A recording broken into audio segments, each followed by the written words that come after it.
बात करते हैं उस पर, फिर आगे बढ़ेंगे। राजेश पाल भी एक्सिस सिक्योरिटी से हमारे साथ जुड़ेंगे बातचीत करने के लिए। मैं इनफैक्ट कुछ ऑप्शन स्टैक देख रहा हूँ क्योंकि बड़ी तेजी से नीचे इंडिसेस आ रहे हैं, तो मैं जरा ऑप्शंस की ट्रैजेक्टरी और है कि हम सुबह स्विंग ले चुके हैं, बट अभी की बात यह है कि अगर 51,050 वायलेट होता है तो पेन ऑप्शन राइटर्स के लिए बढ़ेगा। राजेश पाल भी एक्सिस सिक्योरिटी से हमारे साथ मौजूद है। राजेश, गुड आफ्टरनून, कैसे अप्रोच कर रहे हैं आप इस वोलेटिलिटी को? व्यू क्या है आपका इस वक्त?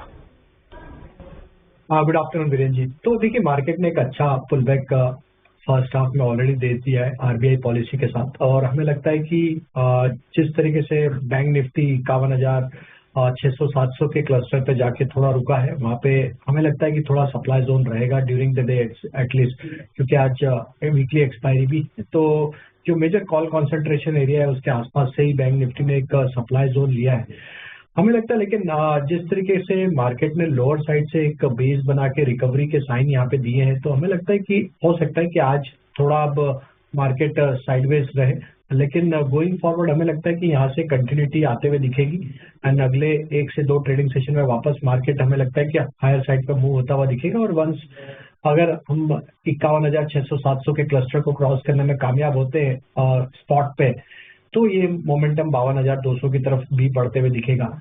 अब ऑलरेडी हम यहाँ से हायर साइड से एक डिप ले चुके हैं, तो यहाँ पे वापस एक अपॉर्चुनिटी बनती है जो इंट्राडे ट्रेडर है उनके लिए। 51,000 के आसपास बैंक निफ्टी आता है तो वो एक जोन है, यहाँ से करीब 100 पॉइंट नीचे अगर मिलता है तो वहाँ पे बाय करने का जोन है। स्टॉप लॉस रखना होगा करीब 50,850 के आसपास, और पुल बैक में वापस आप 51,350, 51,400 के आसपास बैंक निफ्टी स्पॉट पे अगर आता है तो वहां पे बुक करें। ये बैंक निफ्टी का व्यू होगा। निफ्टी में हमें लगता है थोड़ा सा कंफर्ट जोन ज्यादा लग रहा है हमें। निफ्टी जिस तरीके से पोजीशनड है और 25,050, 25,100 के ऊपर सस्टेन कर रहा है, हमें लगता है यहाँ पे पॉसिबिलिटी है कि निफ्टी एक मूव लेता हुआ दिखे, और निफ्टी में हमें लगता है 25,250 की तरफ स्पॉट के लेवल आते हुए दिख सकते हैं। तो निफ्टी पे यहाँ पे बाय करने की सलाह है, और निफ्टी पे हमारे स्टॉप लॉस है करीब 25,030 के आसपास स्पॉट पे, और अपसाइड के टारगेट हम प्रोजेक्ट कर रहे हैं स्पॉट लेवल के हिसाब से 25,250 के आसपास। ओके, चलिए, तो आपका ये निफ्टी बैंक पे सेटअप हो गया। मीनवाइल अभी कुछ ही देर में आरबीआई की प्रेस कॉन्फ्रेंस शुरू होने वाली है, और आरबीआई गवर्नर जब भी बात करेंगे हम तुरंत उस गवर्नर साहब को मीनवाइल लौट के आते हैं। Nifty volatile, Nifty bank volatile, Nifty 25,133 पे अब एक काम करते हैं, ट्रेड्स पूरे कर देते हैं। राजेश पाल जी, आपके 3 ट्रेड्स आज के। पहला स्टॉक जो पसंद आ रहा है वो आईटी स्पेस है, और हमें लगता है जिस तरीके से पूरा आईटी स्टॉक्स में एक अच्छा मोमेंटम बना है, इन्फोसिस यहाँ पे बाय किया जा सकता है। इन्फोसिस फ्यूचर पे नजर है। स्टॉक अपने ऑलमोस्ट 5 से 6 वीक के कंसोलिडेशन रेंज का ब्रेकआउट अब करते हुए दिख रहा है। हमें लगता है जिस तरीके के फॉर्मेशन बने इन्फोसिस में, यहाँ पे नेक्स्ट टारगेट जो बन सकता है इन्फोसिस का करीब होना चाहिए 2,000 से लेके 2020 की तरफ ये स्टॉक का नेक्स्ट टारगेट बनते हुए दिख सकता है। तो इन्फोसिस फ्यूचर्स पे बाय करने की सलाह है। डाउन साइड में जो स्टॉप लॉस रखने होंगे वो होगा करीब 1930 के आसपास। दूसरा स्टॉक जो पसंद आ रहा है वो है फार्मा स्पेस से, और उसमें हमें लगता है ग्लेनमार्क फार्मा यहाँ पे बाय किया जा सकता है। स्टॉक अपने प्रीवियस स्विंग हाई को अब क्रॉस करते हुए दिख रहा है, और एक कंटिन्यूटी ऑफ अप ट्रेंड है। स्टॉक ने एक जो प्रॉफिट बुकिंग देखने को मिला था पिछले दिनों, वो 50 दिन के मूविंग एवरेज के आसपास से रिवर्सल यहाँ पे बना है, और स्टॉक वापस अपने प्रीवियस ऑल टाइम हाई को क्रॉस करते हुए दिख रहा है। हमें लगता है ग्लेनमार्क फ्यूचर में जिस तरीके की पोजीशनिंग बनी है, यहाँ पे नेक्स्ट टारगेट 1840, 1850 की तरफ आते हुए दिख सकते हैं।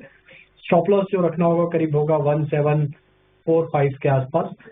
तीसरा स्टॉक जो पसंद आ रहा है वो कैपिटल गुड्स स्पेस है, और उसमें हमें लगता है एबीबी को यहाँ पे फोकस में रखना चाहिए। ये स्टॉक में जिस तरीके के फॉर्मेशन बने हुए और स्टॉक में जो आज के दिन हमने देखा कि डेटा में लॉन्ग बिल्टअप बनते हुए दिखा है, यहाँ पे हमें लगता है कंटिन्यूटी रहेगी। एबीबी फ्यूचर में अपसाइड के टारगेट प्रोजेक्ट कर रहे हैं हम करीब 8700 की तरफ, तो एबीबी फ्यूचर बाय करने की सलाह है। डाउन साइड में स्टॉप लॉस होगा करीब 8520 के आसपास। ओके, 8520 तक अगर आप देखें यहाँ पे लक्ष्य है।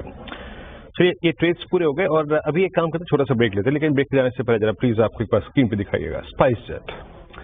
आखिर मुश्किलों के दौर से चल रही इस स्पाइस जेट में ऐसा क्या हुआ कि आप एक स्ट्रॉन्ग पुल बैक देख रहे हैं? आज के सेशन में इस स्टॉक में काफी स्ट्रॉन्ग मूव है, और इसका कारण क्या है?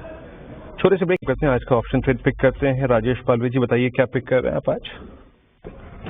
तो अगेन आईटी स्टॉक्स में एचसीएल टेक पे नजर है। ये स्टॉक में जिस तरीके की स्ट्रेंथ है, हमें लगता है एचसीएल टेक का 1820 की स्ट्राइक का कॉल ऑप्शन बाय किया जा सकता है, जो कि करीब ट्रेड कर रहा है 41 रुपीज के आसपास। यहाँ पे बाय करने की सलाह है। हमें लगता है एचसीएल टेक में जिस तरीके का फॉर्मेशन बना है, ये स्टॉक 1850 1860 की तरफ मूव करते हुए दिख सकता है। तो 1820 की स्ट्राइक का कॉल ऑप्शन बाय करेंगे और उसके टारगेट जो होंगे ऑप्शन के, वो होना चाहिए करीब 55 रुपए से 58 रुपए की तरफ। स्टॉप लॉस रखना होगा करीब 32 रुपए के आसपास। तो एचसीएल टेक का 1820 की स्ट्राइक का कॉल ऑप्शन बाय करने की सलाह है।